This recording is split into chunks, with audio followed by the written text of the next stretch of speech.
Okay, now we're ready to talk on proteins. The word protein comes from the Greek language proto, which means of primary importance. The key to this is to understand that now I know that all over the news and everything else, you know that DNA is our code and all kind of studies are going on. There was a time, though, that proteins was thought to be the genetic material. And since they were thought to be the genetic material, they were of primary importance. Later, through experimentation, it was found that DNA was the genetic material.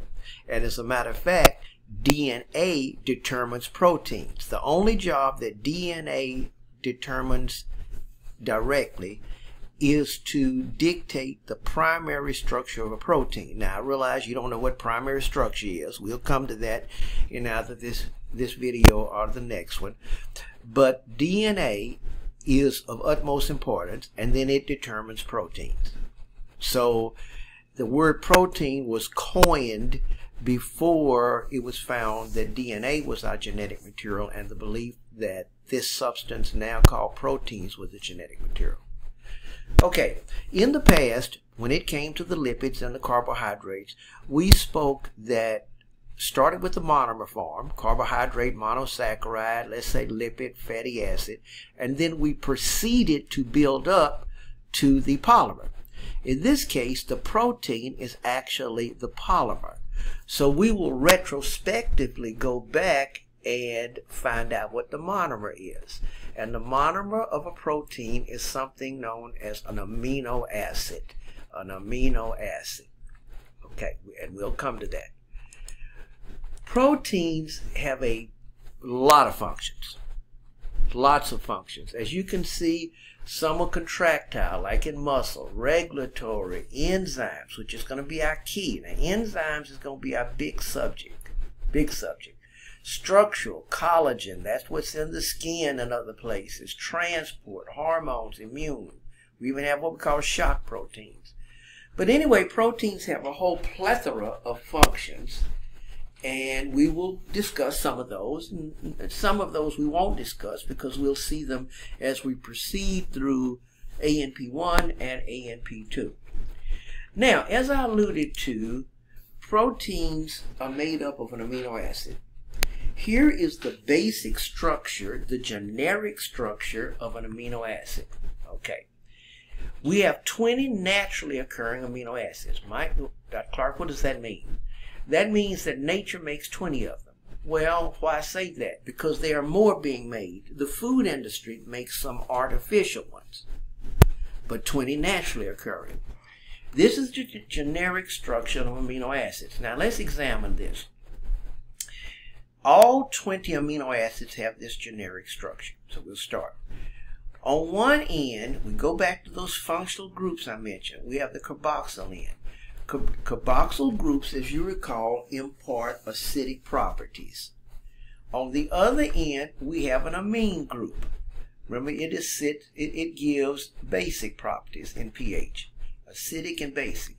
But putting it all together, an amino acid, carboxyl group giving acidic properties.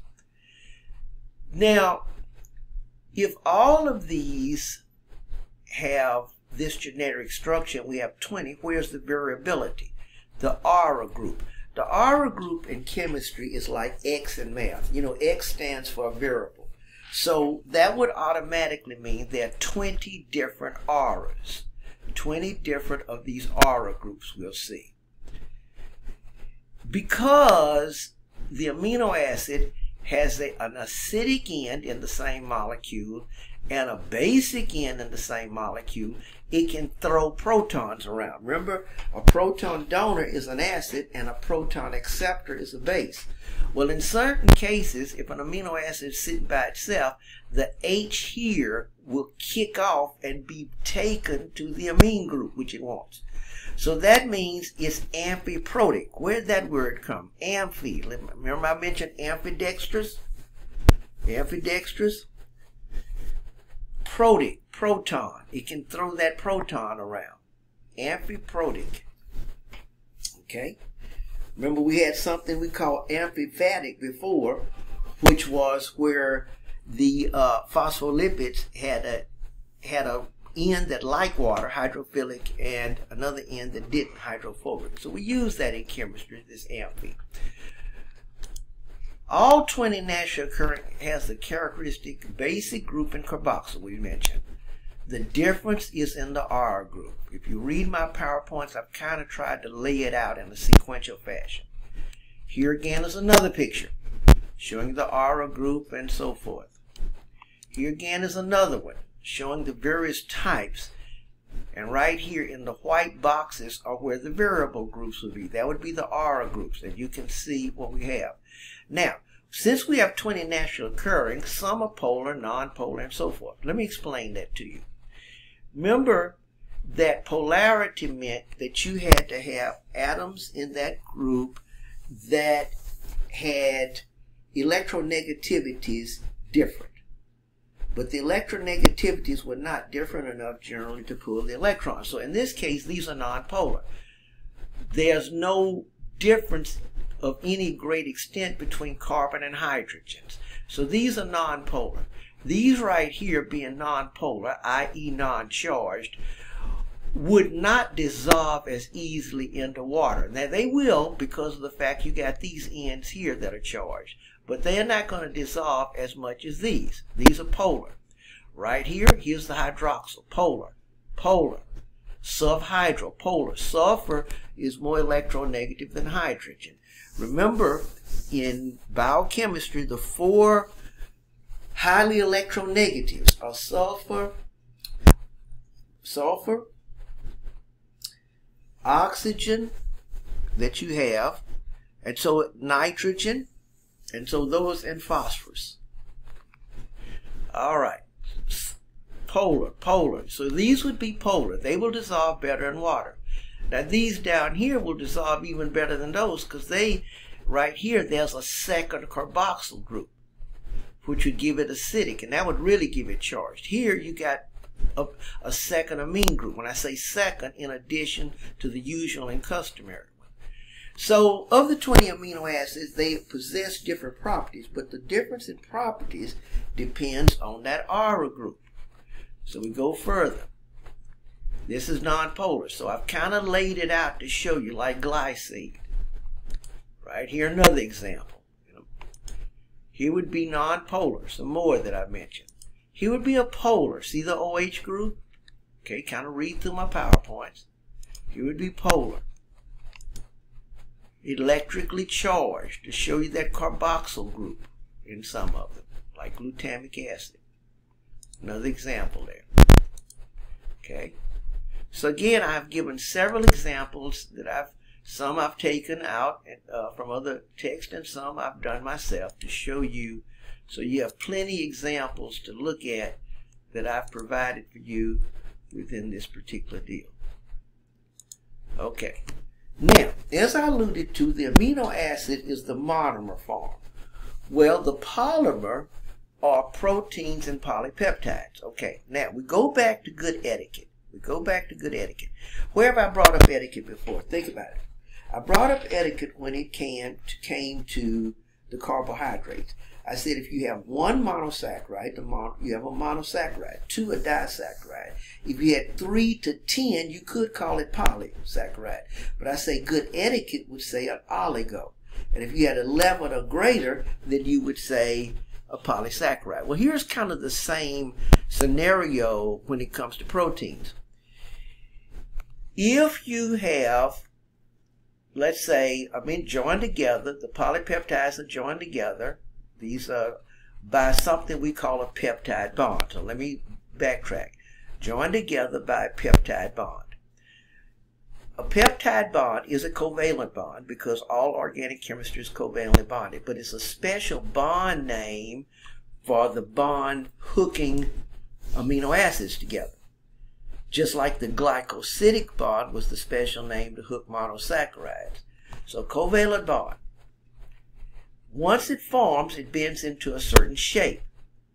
Now, shape is important in all of chemistry, but it is paramount in polypeptides and proteins. Paramount.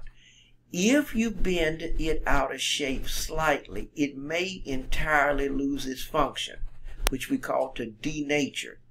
What causes it to denature? If you subject it to the wrong homeostatic influence, which would be the wrong pH, the wrong temperature, the wrong osmotic pressure.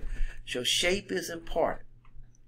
Now, I was alluding to the difference between, in good etiquette, a polypeptide and a protein. In good etiquette, generally, a polypeptide is when you have 100 or less amino acids covalently bonded together by polypeptides. 101 or greater, you generally will call it a protein. Now, in many cases, once you get to the 101 or greater, then you would start to talk about small, medium, and large proteins. But again, I won't get into that. Okay. We go further. This is to show the dehydration synthesis. Remember, whenever you hook these molecules together, you lose water. So here would be an example of forming a bond, as you can see here, the peptide bond, covalent bond, with a loss of water, a dehydration synthesis that we've seen over and over. Two amino acids together can be called a dipeptide, just like two monosaccharides was called a disaccharide. Once a polypeptide is formed, then you actually take the carboxyl end and the acidic end off. Let's go back. See, right here was the carboxyl, and that was the acidic, and here's that. So you actually neutralize that. You neutralize that. Because you neutralize that, the property of the amino acid then would relegate to the R group. So my point is that all amino acids have an acidic end and a basic end. But the reason we don't judge that is because when they hook into the polypeptide or the proteins, they lose those ends. So then what would determine how they behave, polar, non-polar charge, is the R group, which is not hooking together. So that's what this is attempting to explain in that particular aspect there. Okay. Now, right here, you're seeing again, hooking them together to bring the side, but the R group is still free, which is the side chain to determine the property of that particular amino acid. Okay. Once the polypeptide or protein is formed, then it starts to take on a shape. Shape is paramount. That's where the denature came. If the shape is bent, the function is lost generally. So once the polyp forms, it bends into a certain important shape. Now, there's a hierarchical sequence of folding into shape. We have what we call primary structure, secondary structure, tertiary, and quaternary structuring. I will bring that up in the next video. Thank you.